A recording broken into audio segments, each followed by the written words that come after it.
A polymath, Greek, polymaths, having learned much sometimes, if male, referred to as a Renaissance man, is a person whose expertise spans a significant number of different subject areas. In less formal terms, a polymath, or polymathic person, may simply be someone who is very knowledgeable. Most ancient scientists were polymaths by today's standards. The term was first used in the 17th century, but the related term, polyhistor, is an ancient term with similar meaning. The concept emerged from the numerous great thinkers of that era who excelled in multiple fields of the arts and science, including Leonardo da Vinci, Michelangelo, Galileo Galilei, Nicolaus Copernicus, Francis Bacon and Michael Servetus. The emergence of these thinkers was attributed to the then rising notion in Renaissance Italy expressed by one of its most accomplished representatives, Leon Battista Alberti, 1404–1472, that a man can do all things if he will. His concept embodied the basic tenets of Renaissance humanism, which considered humans empowered and limitless in their capacities for development, and it led to the notion that people should embrace all knowledge and develop their capacities as fully as possible. The term applies to the gifted people of the Renaissance who sought to develop skills in all areas of knowledge, in physical development, in social accomplishments, and in the arts, in contrast to the vast majority of people of that age, who were not well educated.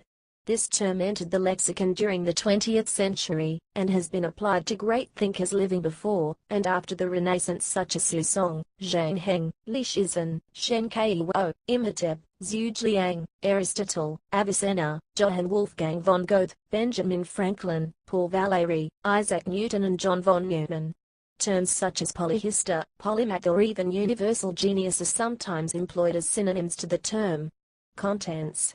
A different term for the secondary meaning of polymath is Renaissance man or woman, a term first recorded and written English in the early 20th century. Other similar terms also in use are Homo universalis, Latin, and Uomo universale, Italian, which translate to universal person or universal man. These expressions derived from the ideal in Renaissance humanism, that it was possible to acquire a universal learning, in order to develop one's potential, covering both the arts and the sciences, and without necessarily restricting this farewell learning to be the academic fields. When someone is called a Renaissance man or woman today, it is meant that they do not have only broad interests or a superficial knowledge of several fields, but rather that their knowledge is profound and often that they also have proficiency or accomplishments in at least some of these fields, and in some cases even at a level comparable to the proficiency or the accomplishments of an expert. The related term generalist is used to contrast this general approach to knowledge to that of the specialist. The expression Renaissance person today commonly implies only intellectual or scholastic proficiency in knowledge, and not necessarily the more universal sense of learning implied by Renaissance humanism. Note, however, that some dictionaries use the term Renaissance man as roughly synonymous with polymath in the first meaning, to describe someone versatile with many interests or talents, while others recognize a meaning restricted to the Renaissance era and more closely related to Renaissance ideals. Hildegard of Bingen, a medieval polymath, shown dictating to her scribe in an illumination from Libasivius. A more colloquial term for such a person would be a jack of all trades, though this often refers to skill, and not necessarily knowledge. The term jack of all trades also occasionally has negative connotation. See, for instance, jack of all trades, master of none. Such a person may be labeled as a dilettante, while polymath typically has a positive connotation. Citation needed. The term universal genius is also used, taking Leonardo da Vinci as a prime example again. The term seems to be used especially when a person has made historical or lasting contributions in at least one of the fields in which he was actively involved, and when he had a universality of approach. Despite the existence of this term, a polymath may not necessarily be classed as a genius, and certainly a genius may not display the breadth of knowledge to qualify as a polymath. Citation needed.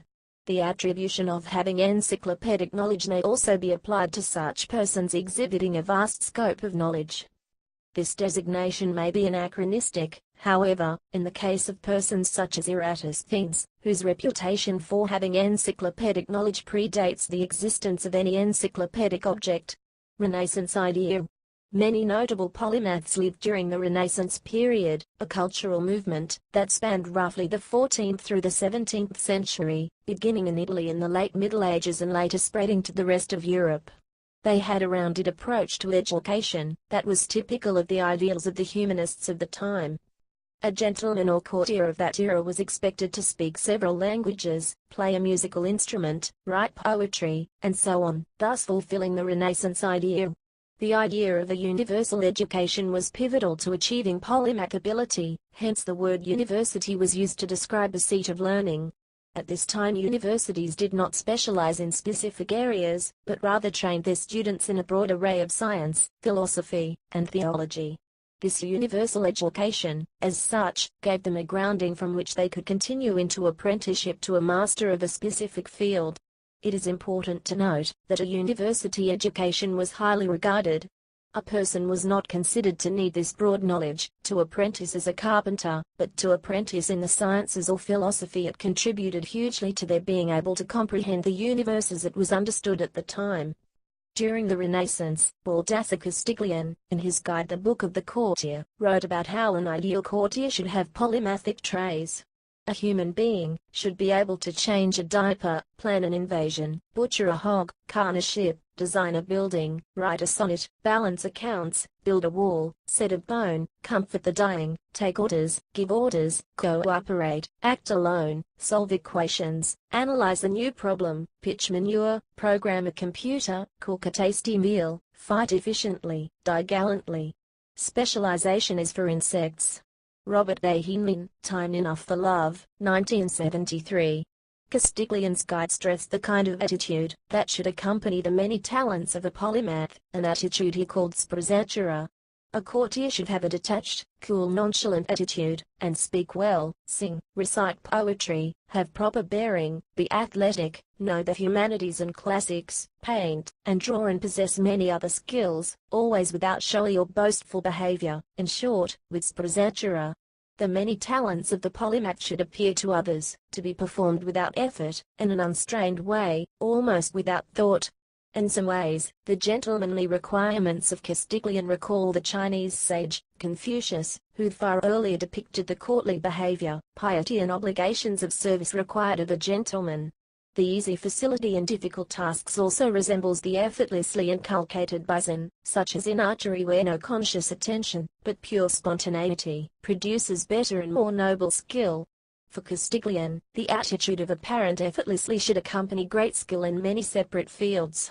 In word or deed the courtier should avoid affectation, and practice a certain Sprezzatura, conceal all art, and make whatever is done, or said appear to be without effort, and almost without any thought about it. This Renaissance ideal differed slightly from the polymath, in that it involved more than just intellectual advancement. Historically, roughly 1450 to 1600, it represented a person who endeavored to develop his capacities as fully as possible. Britannica, Renaissance man both mentally and physically, and, as Castiglione suggests, without affectation. For example, being an accomplished athlete was considered integral, and not separate from education, and learning of the highest order. Leon Battista Alberti, who was a Roman Catholic priest, architect, painter, poet, scientist, mathematician, inventor, and sculptor, was in addition a skilled horseman and archer. Citation needed. Polymath and polyhistor compared.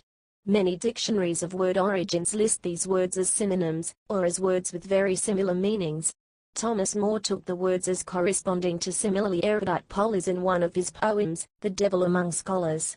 Off I fly, careering far in chase of polys, prettier far than any of their namesakes as the polymaths and polyhistors, polyglots and all their sisters. According to the Oxford English Dictionary, the words mean practically the same. The classical Latin word polyhistor was used exclusively, and the Greek word frequently, of Alexander polyhistor, but polymathist appeared later, and then polymath. Thus today, regardless of any differentiation they may have had when originally coined, they are often taken to mean the same thing. Citation needed. The root terms histor and maths have similar meanings in their etymological antecedents: to learn, learned, knowledge, though with some initial and ancillarily added differing qualities. Innate in history, Greek and Latin, is that the learning takes place via inquiry and narrative. Histor also implies that the polyhistor displays erudition and wisdom. From Proto-Indo-European it shares a root with the word wit. Inquiry and narrative are specific sets of pedagogical and research heuristics. Citation needed. Polyhistoric is the corresponding adjective. The word polyhistory, meaning varied learning, when used, is often derogatory. Citation needed. Other uses of polymath. Main article, list of multi-sport athletes. In Britain, phrases such as polymath sportsman, sporting polymath, or simply polymath are occasionally used in a restricted sense, to refer to athletes who have performed at the high level in several very different sports, rather than to those gifted in many fields of study. One whose accomplishments are limited to athletics would not be considered a polymath in the usual sense of the word. Examples would include Howard Baker. Similar claims to the title of sporting polymath could be made for Howard Baker, who won high jump titles, and played cricket, football, and water polo. Maxwell Wisdom. Sporting polymath is a full-time post. The term can also be used loosely in other curious ways. For example, Ralph Harris, whose fame has come as a popular artist, television presenter, and singer, has also been described by the Daily Mail as the People's Polymath.